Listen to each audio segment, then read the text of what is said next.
உங்க வீட்டு பிள்ளையா நினைச்சு எல்லாரும் என்னை மன்னிச்சிருங்க.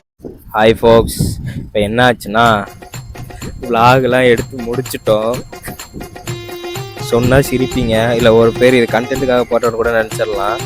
பட் இதுதான் ட்ரூ. மைக் ஆனில் தான் இருந்தது. அது எப்போ டிஸ்கனெக்ட் ஆச்சுன்னு எங்களுக்கே தெரியல. திடீர்னு பார்த்தா பாதி வீடியோவில் ஆடியோவே இல்லை. சரி, எடுத்துட்டு சாப்பிட்லாம் இருந்தாலும் ஒரு கடைக்கு வந்துட்டு இப்போ உட்காந்துட்டு செக் பண்ணி பார்க்கும்போது தான் தெரியுது பாதி வீடியோவுக்கு ஆடியோவே இல்லை. இவனே என்னைக்காவது தான் பேசுவான், இன்னைக்குன்னு பார்த்தா நிறைய பேசுனான். பார்த்தா வீடியோ ரெக்கார்ட் அவ்வளோ ஃபோக்ஸ். நாம் யாருக்கு என்ன தீங்கு செய்தோம்? நமக்கு மட்டும் ஏன் இப்படி எல்லாம் நடக்கிறது? ஒரு பிளாகரா ஃபீல் பண்ணி பேசுறேன் இன்னைக்கு கடைசியில். அதுதான் கடவுளுக்கு ரொம்ப நாள் கழிச்சு பீச்சுக்கு வேற வந்தேன்.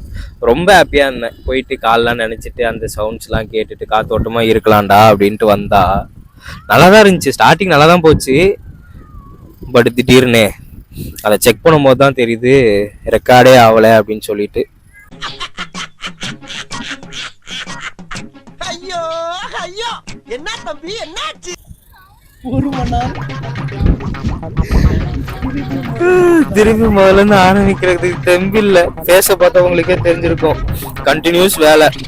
அதனால தான் நம்ம சேனல் ஆக்சுவலாக விளாகும் வரல. ஒரு 3 to 4 days வேற வேற பிளான்ஸ் பண்ணி எல்லா பிளானுமே ட்ராப் ஆகி இன்னைக்கு விழுப்புரத்தில் இருக்க வேண்டிய நாங்கள் மெரினா பீச்சில் உக்காந்துருக்கோம். என்ன பண்ணுறது, எல்லாம் என் நேரம். கூட இருக்கிற சேர்க்கை இங்கே சரியும் கிடையாது. சொல்லு, அது மாதிரி தான் சித்தோன்ன மாதிரி சொல்லிட்டு போக வேண்டியது தான். பட் ஓகே, இருந்தாலும் வீடியோவை கண்டினியூ பண்ணுறோம். பார்ப்போம். போயிட்டு சாப்பிட்டுட்டு அங்கே அப்படியே வீடியோ கண்டினியூ பண்ணுறோம். வாங்க போகலாம். உண்மையாகவே மன உளைச்சலுக்கு ஆளாயிட்டோம். ஏன்னா கொஞ்சம் நல்லா எடுத்துருந்தேன் இன்னைக்குன்னு பார்த்து கண்டென்ட்லாம் பேசி ஃப்ளோவில் வந்தது தான் மோஸ்டா. ஆனால் எதுவுமே ரெக்கார்ட் ஆகலன்னு நினைக்கும் போது தான் ஆரம்பிச்சு ரங்கநாதனை சுத்தி கடல் காற்று எல்லாம் போயிடுச்சு அப்படியே தண்ணியோட தண்ணியா. ஹாய் ஃபோக்ஸ். ஓகே, சொன்ன மாதிரியே இப்போ ஒரு கடையில் சாப்பிட்லான்னு வந்திருக்கோம். ரொம்ப நாள் கழிச்சு பீச்சில் வந்து சாப்பிட்றோம். கடை பேர் வந்து மெரினா சூப்பர் கிங்ஸ். இங்கே வந்து 169க்கு காம்போ ஆஃபர் இருக்குது. நல்லா இருக்குது கேட்கும் போதே. ஒரு ரைஸு ஒரு சில்லி சிக்கன் சேர்த்தாலே 169 அப்படின்னு சொன்னாங்க. நான் ரைஸு சில்லி சிக்கனு, தலைவன் வந்து நூடுல்ஸ் டிராகன் சிக்கன், இந்த மாதிரி ஒரு காம்போ. ஸோ சாப்பிட்டுட்டு எப்படி இருக்குன்னு சொல்கிறேன். இன்னும் ஆனால் மனசாரில் வீடியோஸ் போச்சு.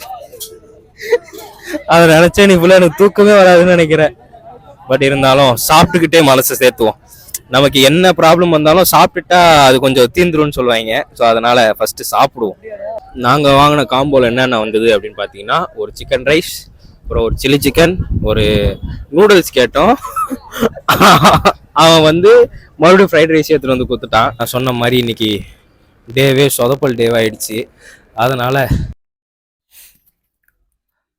பார்த்தீங்களா ஃபோக்ஸ், இதே தான் ஃபோக்ஸ் அன்றைக்கி ஃபுல்லாகவே ஆச்சு. வீடியோ எடுத்துகிட்டு இருக்கும்போது திடீர்னு மைக் ஆஃப் ஆகிடுச்சு. அது மைக்கு பிரச்சனையா இல்லை என் ஃபோன் பிரச்சனையா இல்லை அந்த கனெக்டர் பிரச்சனையான்னு சுத்தமாக தெரியல. பட் இருந்தாலும் லாஸ்ட்டாக மூவி பார்க்கலான்னு லக்கி பாஸ்கர் பார்த்துட்டு வீட்டுக்கு கிளம்பணும். ஃபைனலி மூவி ஓவர் ஆகிடுச்சு. ஈவினிங் 6 மணிக்கு ஆரம்பித்தோம். மணி இப்போ 2. இப்போ தான் இதுவாக போகுது. இன்றைக்கி டேவே ஒரு மாதிரி தான் போச்சு. அதில் ஏதோ இதுதான் நல்லா இருக்குன்னு நினைச்சேன். டேய், ஏன்டா இப்படி பண்றீங்க? இருட்டுடா, எப்படிடா வீடியோ எடுப்பேன்? எனக்கிட்ட வருவீங்களாடா?